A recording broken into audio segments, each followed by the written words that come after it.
2025 cricket আসর আগামী 9 September আবুধাবির Sheikh জায়েদ স্টেডিয়ামে উদ্বোধনী ম্যাচে মুখোমুখি হবে আফগানিস্তান ও হংকং। টুর্নামেন্ট চলবে টানা 3 সপ্তাহ আর ফাইনাল অনুষ্ঠিত হবে 28 সেপ্টেম্বর দুবাই ইন্টারন্যাশনাল ক্রিকেট স্টেডিয়ামে। অংশগ্রহণকারী দল মোট 8টি দল এই আসরে খেলছে: ভারত, পাকিস্তান, শ্রীলঙ্কা, বাংলাদেশ, আফগানিস্তান, সংযুক্ত আরব আমিরাত বা ইউএই, ওমান ও হংকং। গ্রুপ ভাগ: group A Bharat, Pakistan, Oman, UAE.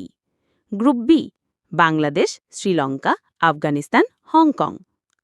সূচির উল্লেখযোগ্য ম্যাচ: 9 সেপ্টেম্বর আফগানিস্তান বনাম হংকং, আবুধাবি। 10 সেপ্টেম্বর ভারত বনাম ইউএই, দুবাই। 11 সেপ্টেম্বর বাংলাদেশ বনাম হংকং, আবুধাবি। 13 সেপ্টেম্বর বাংলাদেশ বনাম শ্রীলঙ্কা, দুবাই। 14 সেপ্টেম্বর ভারত বনাম পাকিস্তান, দুবাই, সবচেয়ে আলোচিত ম্যাচ।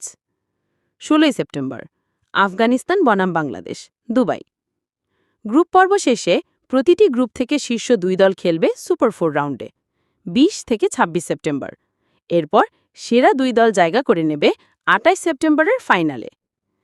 আয়োজক ভেন্যু হচ্ছে মোট 19টি ম্যাচ অনুষ্ঠিত হবে, যার মধ্যে 11টি দুবাইয়ে এবং 8টি আবুধাবিতে। এশিয়া কাপ সবসময় ভারত-পাকিস্তান দ্বৈরথের জন্য আলোচনায় থাকে, তবে এবছর বাংলাদেশ, আফগানিস্তান ও শ্রীলঙ্কাও সমান শক্তিশালী দল হিসাবে চ্যালেঞ্জ ছুড়ে দিতে প্রস্তুত। সব ধরনের খেলার খবর পেতে সাবস্ক্রাইব করুন। সঙ্গে থাকুন খেলার পাতার।